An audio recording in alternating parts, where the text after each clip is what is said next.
Serving on a worship team is a great opportunity to use your gifts and your talents to glorify God and help lead others in worship.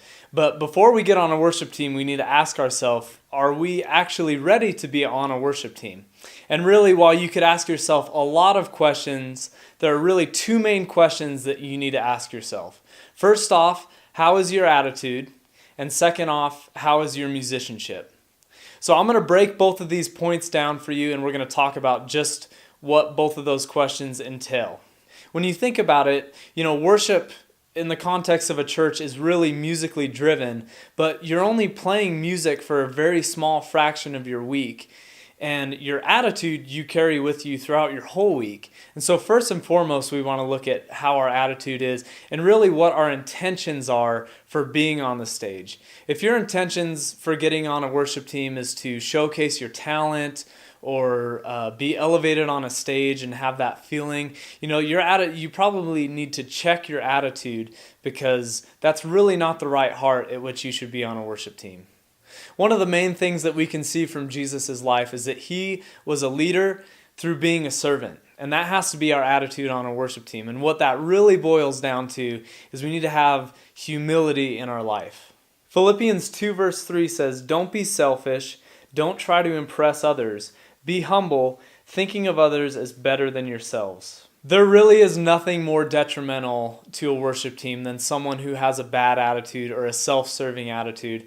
And that's because that attitude is going to permeate the entire team. And even if 5 people have a good attitude and one person doesn't, we're all human, and that bad attitude person is going to rub off on us and probably make the experience on a worship team much less enjoyable and much less effective. So as I said before, it's important to have a good attitude throughout your whole life. Music only takes up such a small fraction, and we need to practice having a good, positive, encouraging attitude in our life so that when we come into the worship setting, we can be an effective worship team member through encouraging, through being a team player. And so really the first question you need to ask yourself when considering if you're ready to be on a worship team is, how is my attitude?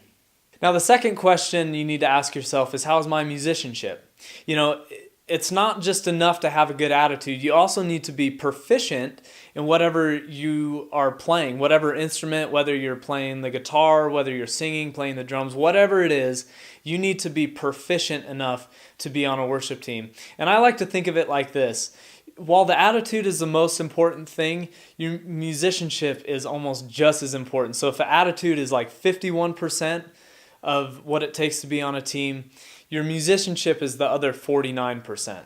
So it's kind of hard because music is such a subjective topic. And so when you're wondering if you're good enough or not, some churches might have you go through a tryout process. Some might have you even send a video of yourself playing. Some might have you self-assess. It's good to be completely self-aware of yourself and where your abilities lie. And with that, when you have someone tell you, well, maybe you could grow in this area, it's important, again, it comes back to attitude, to how you respond to that person. Because if you get defensive and if you tell the person, well, you don't know what you're talking about because you don't play this instrument or whatever. No, we need to have an attitude of humility, which means we can take constructive criticism very well. And constructive criticism is so important when you're on a worship team because, again, this comes back to your attitude, but it definitely has to do with your craft as well. If we can't take that we can get better and we can be better and there's ways that we can grow in our musicianship, then that's really a tough spot to be in, because most likely you're not a professional musician on a worship team, and so there are going to be areas you can grow in. And we're all on this journey together. We're all at different places, but we're all on the same journey. So let's just encourage each other, but let's also be honest in evaluating, if we're ready to be on a worship team or not. And if you're not ready, that's okay. Because if you need to grow a little bit musically, or you need to look at your attitude a little bit more closely, that's just part of the process. And you have people in your life who want to help you to grow in those areas so that you can be an effective worship team member. So as you ask yourself these questions, how is my attitude? How is my musicianship? It's always important to have someone alongside you to be able to help you be honest and bring in a second point of view for you.